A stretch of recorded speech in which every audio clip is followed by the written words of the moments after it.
The next one is going to talk about over a decade of fintech industry in India mapping the returns. And we have our moderator, Mr. Pankaj Singh, co-founder and partner Yanfun. We welcome you on stage. We request your presence on stage.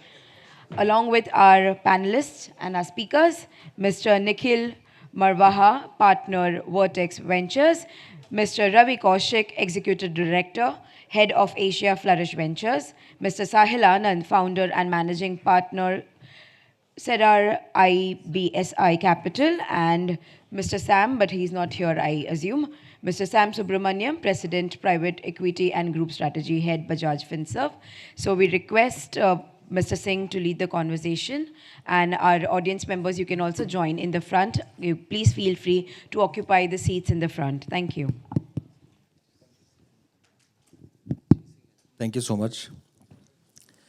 So hi all. Very good morning, good afternoon. I think it's already, we have crossed 12. So my name is Pankaj.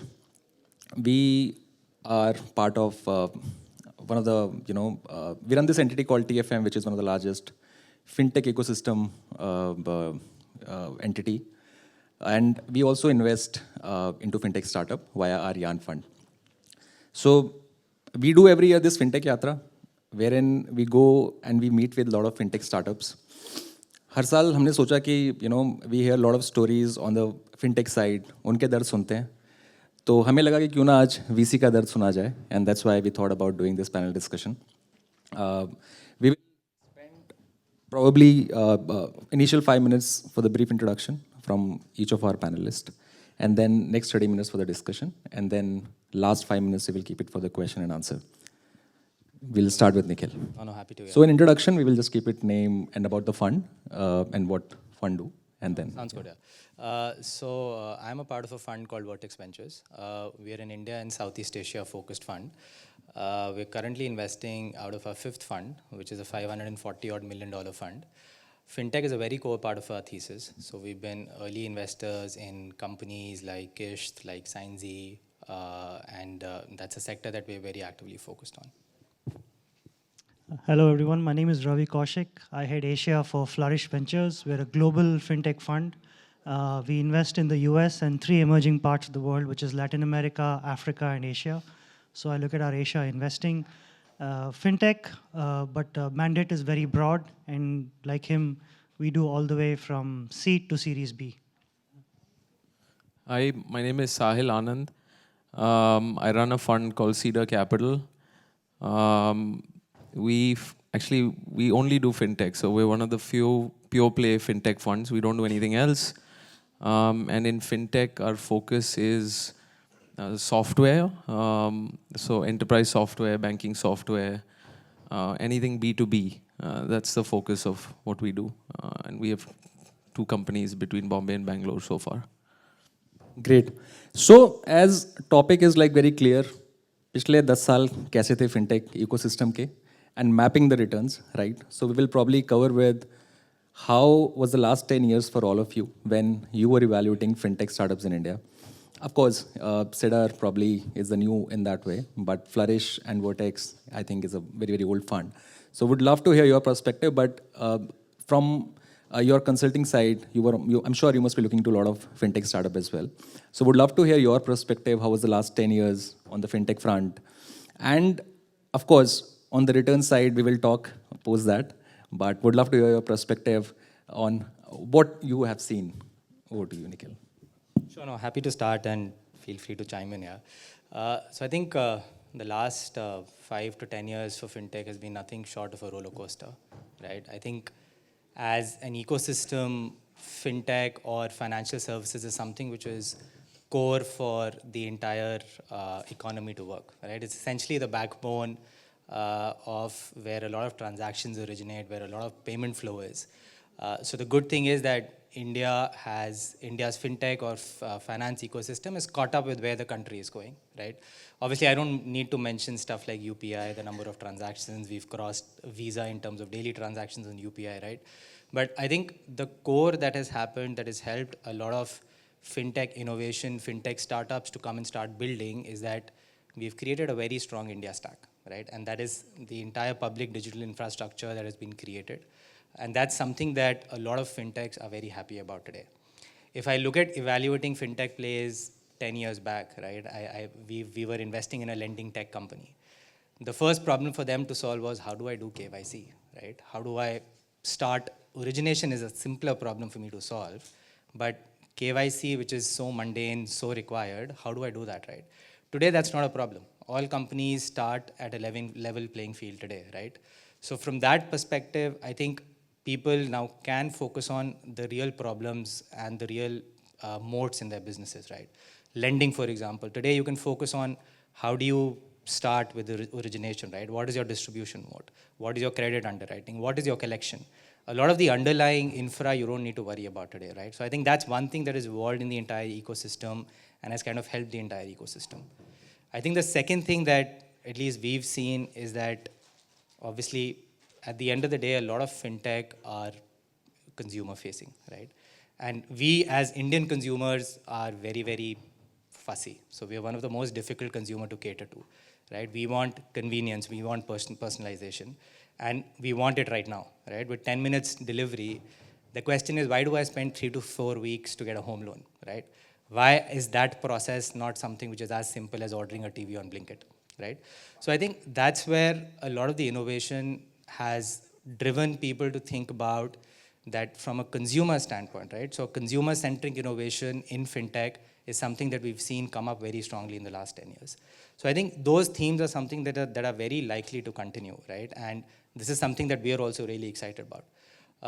The Fintech 1.0 has played out. Fintech 2.0 is something that we are looking forward to because these themes don't go anywhere. Consumer is going to demand more and more, right? And there is someone who needs to solve for it, right? I'll also let the others chime in the way. So before you cover, Ravi, so what we have seen while undertaking those fintech yatras, since 2014-15 times, a lot of B2C plays have emerged, then B2B infra, right? And in 2021, we were mostly talking about a lot of, pure play digital businesses. And then post 2022, we started looking at a lot of NBFCs, and that, very, very traditional businesses are getting again traction. And since you represent Flourish, who is having impact, is one of the thesis. What is your journey so far while evaluating and making investments into the fintech side? Sure. So impact is not a focus. I think we think in terms of systems change, right? What I mean is, do our investments improve the systems better, right? Does it make the system more accessible to people? Does it make it more efficient and more cheaper for delivering services, right? So it's a slightly different definition. I'll give you a good example, right? One of our earlier investments was in a company called Chime in the US. The US overdraft was a big problem. Banks would charge you overdraft, that hold on to your salaries. Chime, as a new bank, came in and said, we won't allow overdrafts, right? Chime IPO'd 2 months ago, and the most recent study said that Chime started what other banks followed, and US has now saved about $12 billion just on overdraft fees, right? So that's the kind of system change that we think about. And if you look at the India lens, right, started with old world lending. Systems change was now I can do KYC more efficiently. I have digital way for people to access loans, right? Then infrastructure investments, which technically make banks more efficient, which make them more efficient to get to people in terms of services, products. So that's how we think about fintech and how we make investments. Got it. I think I spent 7 or 8 years before setting up the fund, running a fintech lab that was focused on helping Indian B2B or infra companies build outside India, specifically in the Middle East and Europe and other markets, right, so that they can scale. And so a lot of my experience with the fund and with the lab, I can't talk about returns of the fund yet, but a lot of the realization, I'd say one of the waves in the last 8 or 10 years is basically the importance. I think everybody is distracted with B2C for a long time for the right reasons. But at least our point of view is that, and the reason why our fund thesis is B2B is because a lot of that evolution has happened.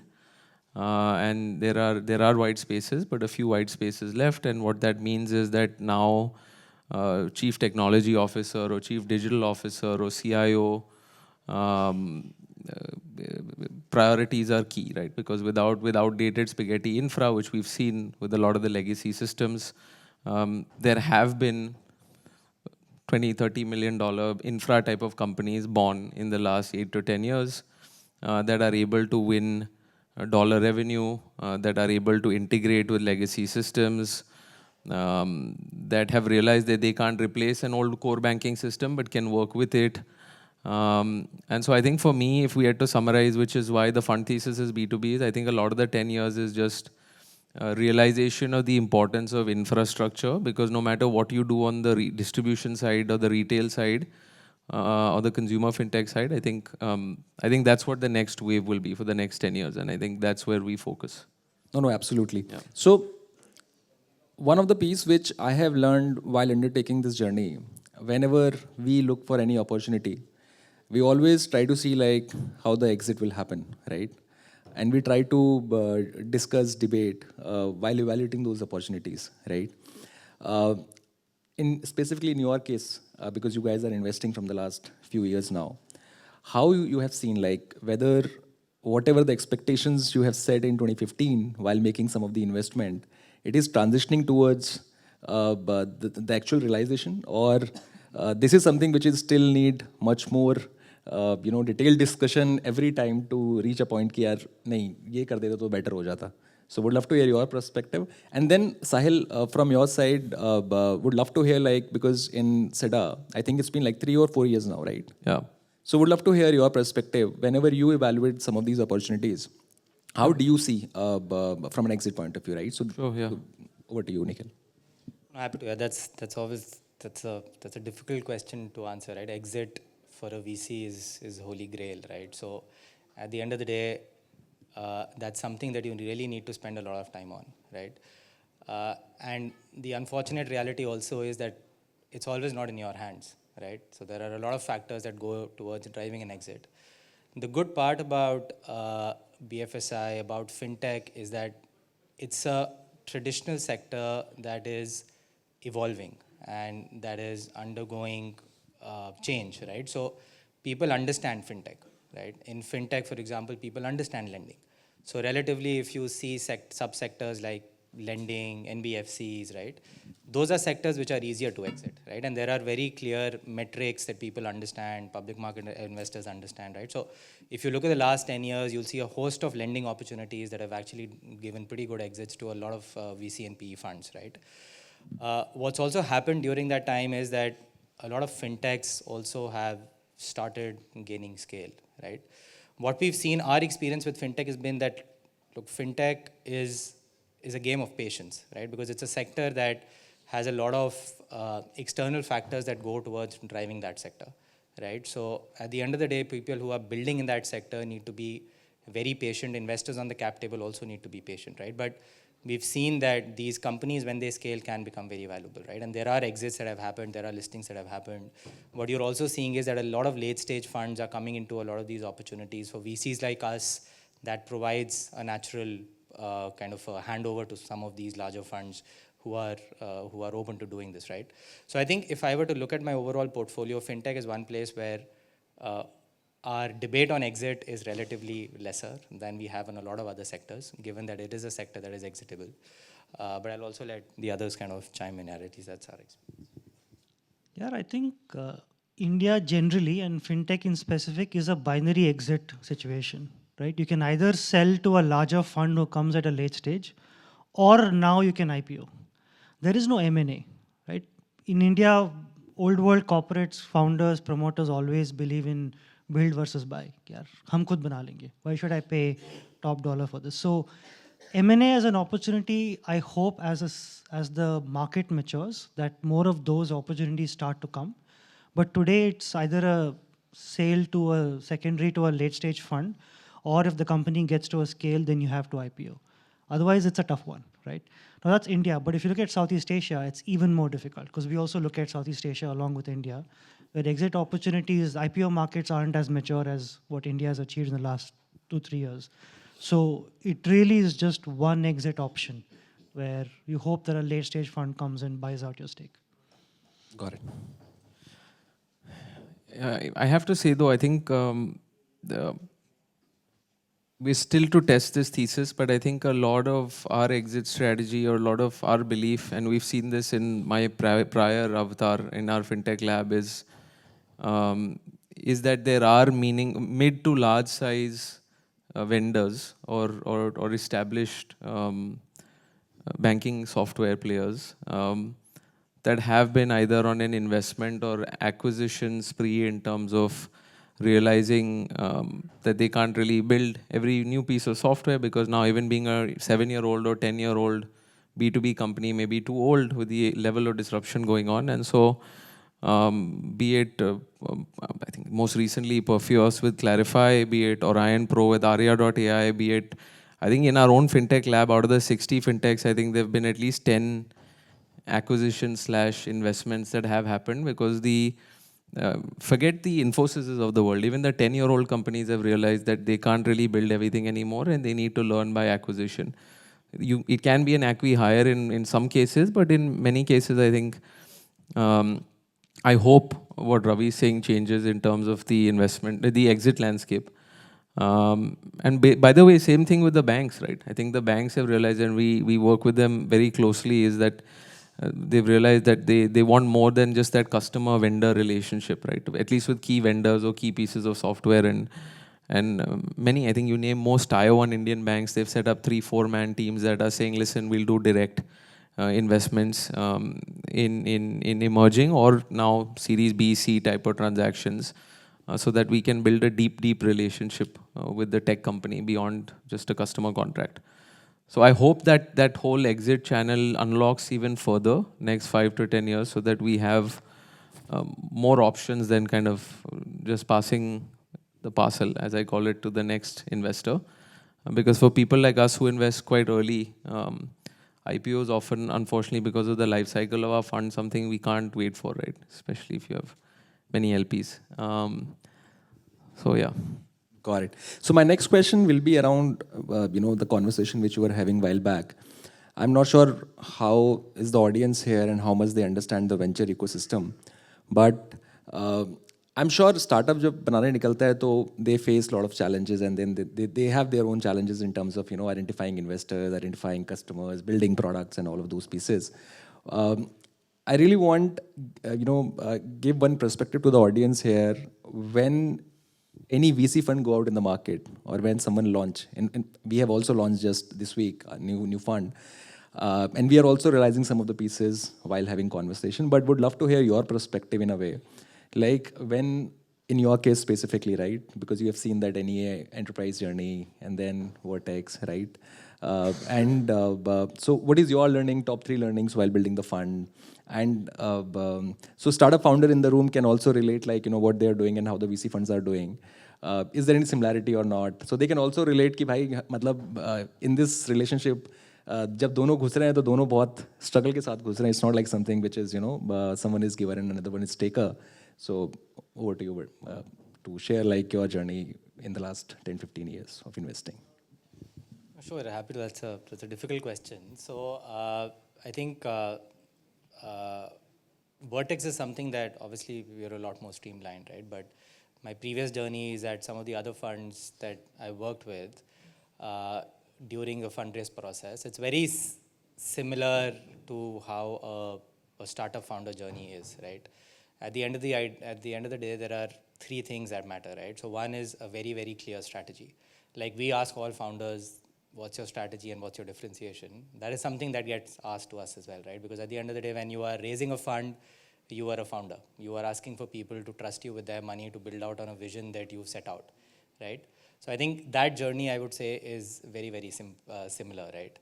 The second most crucial part of it is finding the first set of people who kind of believe in you, right? And for a founder, building that is a set of angel investors you have, that is a set of early stage investors like us who come in at Series B, right? Who kind of Series A, Series B, who kind of believe in that vision, believe in you that you can execute on that vision, right? So finding the initial set of people or let's say initial set of cheerleaders is something that's very important. And that is something which is very similar in our fundraise journey as well. We call them anchor LPs. These guys call them early stage investors. So at the end of the day, I think for founders who are building, it is very important to meet people who they think they gel with, who they think that understand the vision that they're trying to build towards, right? Because those guys are usually going to be your earliest cheerleaders, right? So I think that's the second part, which is also very similar to us, right? I think the third part that I'll say, which I believe is a little more difficult on our side of the table than on, let's say, a founder side of the table.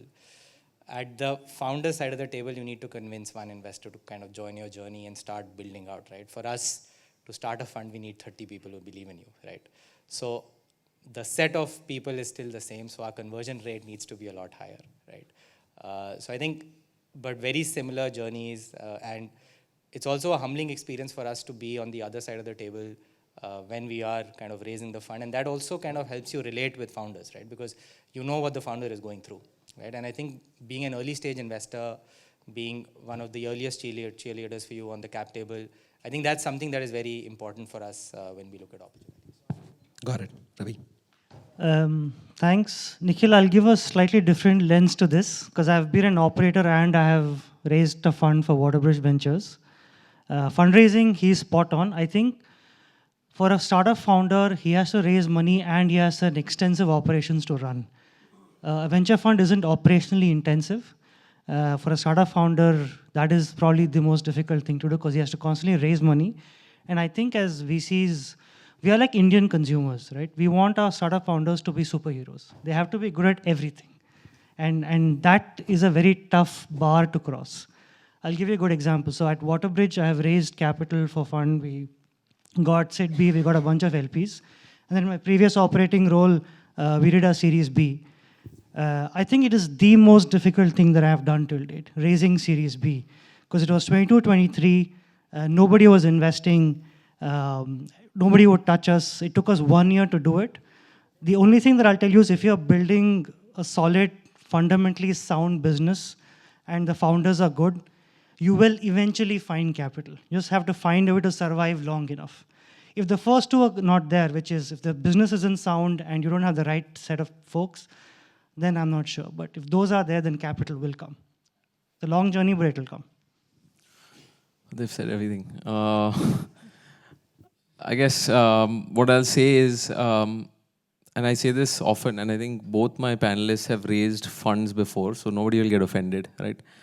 I truly believe, because I do have friends who work for global funds in India and spend zero time raising any LP money, and therefore spend 100% of their time investing and with founders and at events. And that's a great life. But I have to say that, and I think all of us have been on the LP side, chasing LPs. It's a very long journey.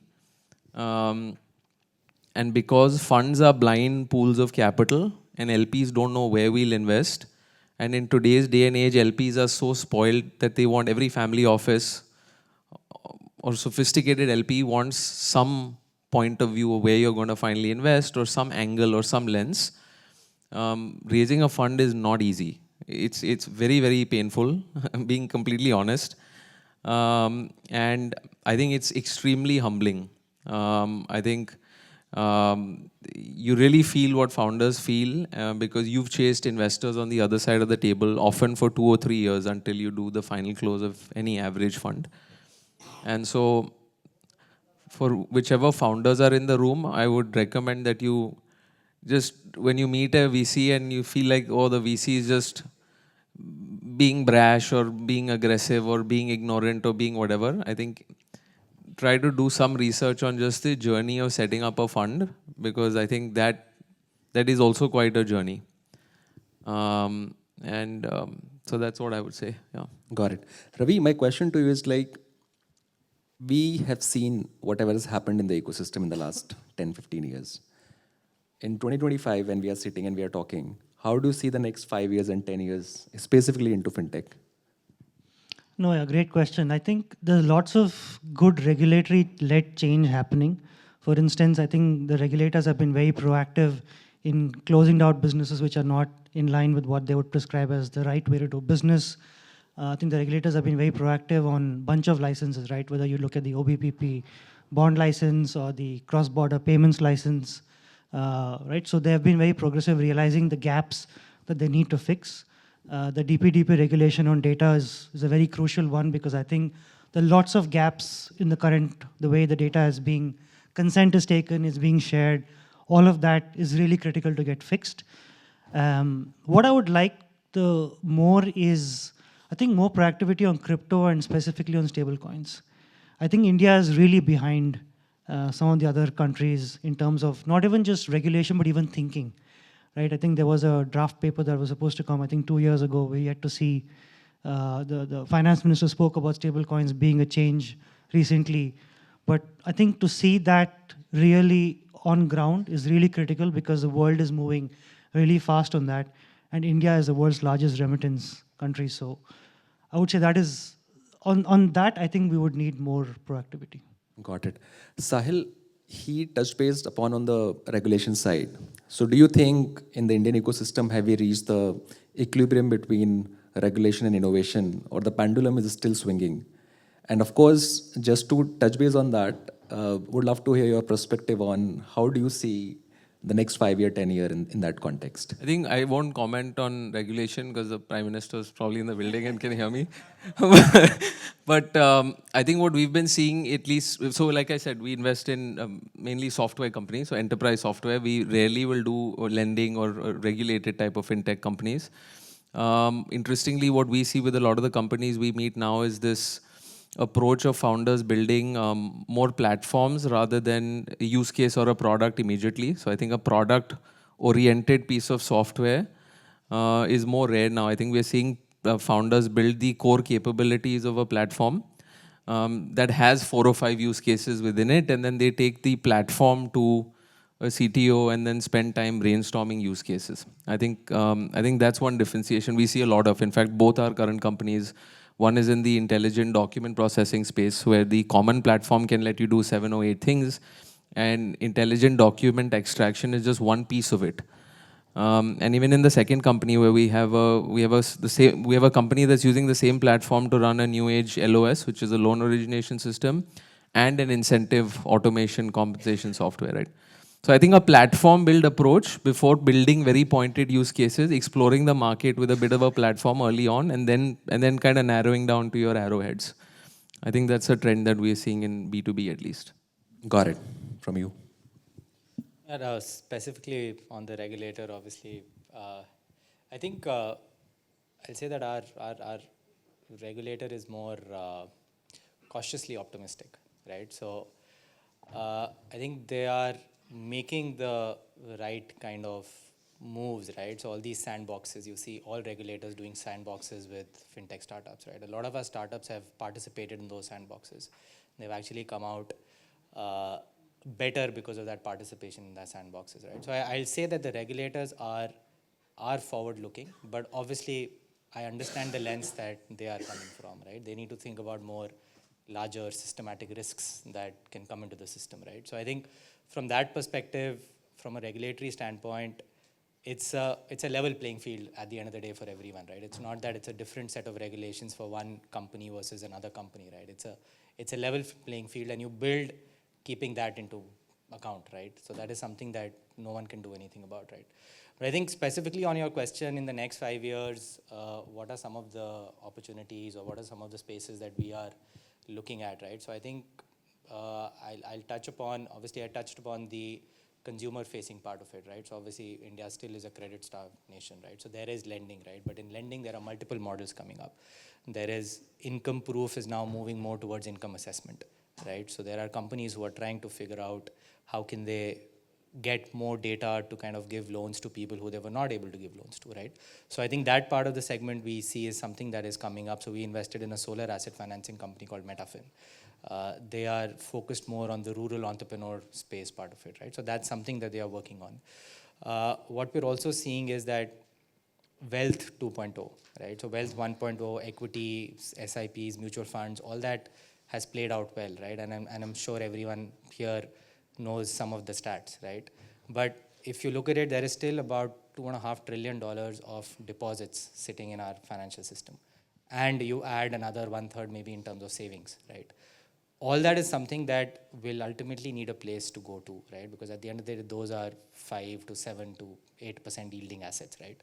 So what we are also very excited about is platforms who are trying to create alternatives for people to move their wealth into different financial platforms, right? So that's something that we're looking at. And I think Sahil touched upon infra, right? Infra is something that you definitely need, right? If you look at it today, you look at most of our banks, they're operating on infra that is done by large global firms, right? There is no reason why it can't be done by Indian firms, right? And people like M2P and Perfios have shown that, right? And there are a lot of people who are building for specific use cases and trying to get banks as customers. And as banks also evolve, right? Because they also need to be customer facing. So every month now we see a new app version coming out, right? Even if it's a SBI or an HDFC or an ICICI, right? They need someone at the back end who is giving them all that infra, right? So I think that in itself is also something that we are kind of looking forward to, right, in the next 5 to 7 years. Got it. Sahil, what is that one learning you want to share with the founders here or investors? Sorry, one learning? One learning for the founders or one learning for the investors in the room? I, In the I last... see this, no, I in- mean, yeah. I don't know. I just feel like sales cycles in this fintech infra space are quite painful because it's an average 6 to 9 to 12 months of trying to get. Firstly, you do a POC, then you figure out if it's paid or free, then you deploy resources, then you lose bandwidth somewhere else on your team because your teams are quite small at that seed pre-A stage. So keep that in mind. And then I would say that don't be, while horizontal SaaS, I get the US obsession, and the US obsession obviously offers a lot across sectors, right, for tech. But I'd say, early on, look closer first. We meet a lot of companies who are like, oh, we'll skip the 10 markets close to India that like Indian software, good proximity, teams can travel, and we want to do US in year 2, right? And so I'd say there's a lot happening in the Middle East, there's a lot happening in Singapore, other parts of APAC.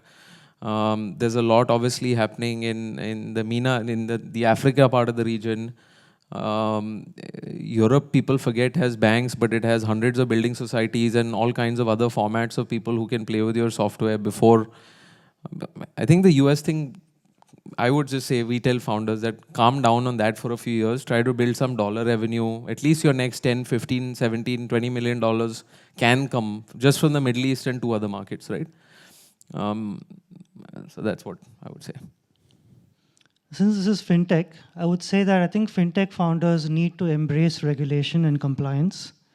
Don't look at it as a pain that's hindering growth, but be compliance first, regulations first, because it's a regulated space, and the pain that you will have later if you're not compliant is far more than shaving off some of growth just because you're compliant. I think that's really crucial, and founders tend to underestimate that. That's really important. I think pretty similar here. I think fintech, I touched upon it a little briefly earlier as well. I think it requires patience. It's not like a consumer company that in a year you're touching 100, 200 crores of revenue, right? So it requires patience in building, it requires patience in understanding regulatory framework, it requires patience in delivering an outcome, right? Because it is a space that is continuously evolving, right? So I think that's something that I will definitely tell founders to be very patient when they're building in fintech. Got it. So I'll take a pause at this point of time. If we have any question, more than happy to. Yeah.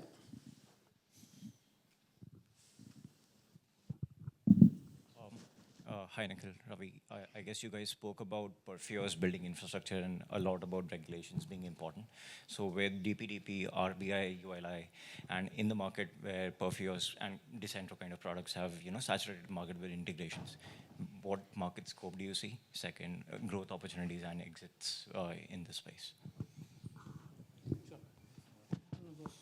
Oh, happy to hear. So I think the way we look at it is that it's not a winner-take-all market when you look at banking infra, right? So there are a lot of banks, a lot of NBFCs, right, in the country today, right? So I think that's the first part of it on how we look at it, right? And when you look at a typical BFSI company, right, there's not one solution that they need, right? Obviously, there is core banking that sits and on top of everything, but you have a lot of other different solutions that you need to kind of wedge into it, right? It can be an LOS, it could be a rewards platform, it could be a credit card management stack, right?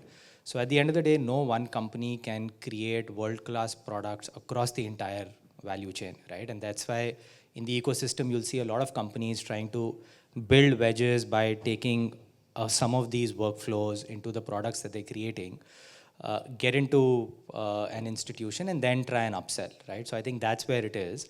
Also, what's happening is that obviously AI now is there, right? And BFSI also will start kind of adopting AI, right? We've seen a lot of AI innovation in legal tech. We've seen a lot of AI innovation in coding efficiency. So a lot of this will also start coming into BFSI, right? So platforms that are adopting AI workflows into their solutions will definitely have an edge, right? So I think that's what we believe from an Indian ecosystem standpoint. And I think Sahil can also add that the global markets are also something that these people will start looking to, right? It's not been an easy journey to be a infra play in BFSI and go and start capturing global markets. But I think like we've done in SaaS, like we've done in IT services, I think this is something that definitely should get interesting. Yeah, and I think because the journey to build a 100 crore infra, banking infra or software company is quite different than building other businesses. In fact, we were just hearing about a bubble tea company that's become 100 crores in size in 1.5 years. So our founders dream of stuff like that, right? But I think the other smart, or I guess other foot they have their pedal on is using that same piece of enterprise software for other use cases in other industries, just so you can pay your bills and sleep at night, right? So we see quite a few companies that obviously say they are fintech companies. They say they are banking software companies. They say they are infra companies. 80-90% of the founders are spending time selling to banks, insurance, NBFCs. But they realize that that's a long process, right? And so they will go and they will go find a solution and they'll sell a solution to a FMCG company. They'll sell it to a paints company, right? Because the use case is, if it's a platform, and this is why I was making that platform approach conversation earlier, if it's a platform and it has the core capabilities, you can spend that 10% of your time applying it to other industries just so you have some recurring revenue coming in while you're going through the long sales cycle on the other side. Got it. Any more question?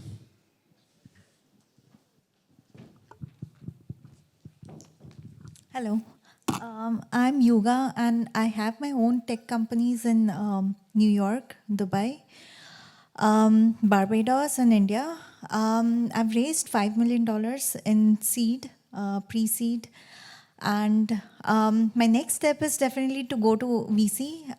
But what I want to know is, what are the top 3 factors that you guys look at to decide, this is what you want? Is it the founders, the idea, the company growth, or the MVP? What is the top 3 factors that you look at? I'm happy to start. I think first question is, why do you want VC money? I think that's a really important question to ask, because now VC money is not the right fit for all founders, for all kinds of businesses. So that's the one question that I think founders need to answer. I think we look at one, founder quality, what have they done before? And fintech, like it or not, tends to be where I think industry experience helps, because it's a regulated space. Being there, having done that, having the network matters. Not always, but sometimes.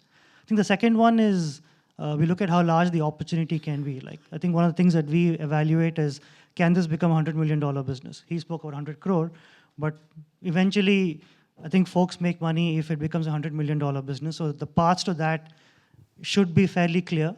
Obviously, there will be deviations to that, but that's the path. And second,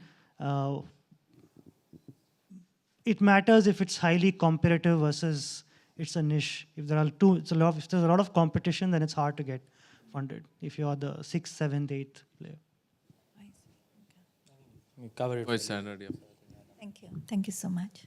Got it. So let's close this discussion with the last question. In one word, the answer will suffice. So what is that one word that will define the fintech for the next decade? I mean, next decade. What is that one word?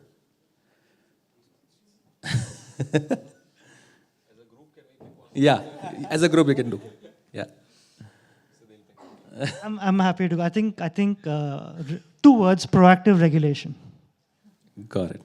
Anything from your side? Still go with consumer innovation, consumer-led innovation. I guess I'll say infra, which is what I've said a few times. Very different answer what you were expecting. Got it. So great. Thank you so much for your time. Thank you. And yeah, have a nice day.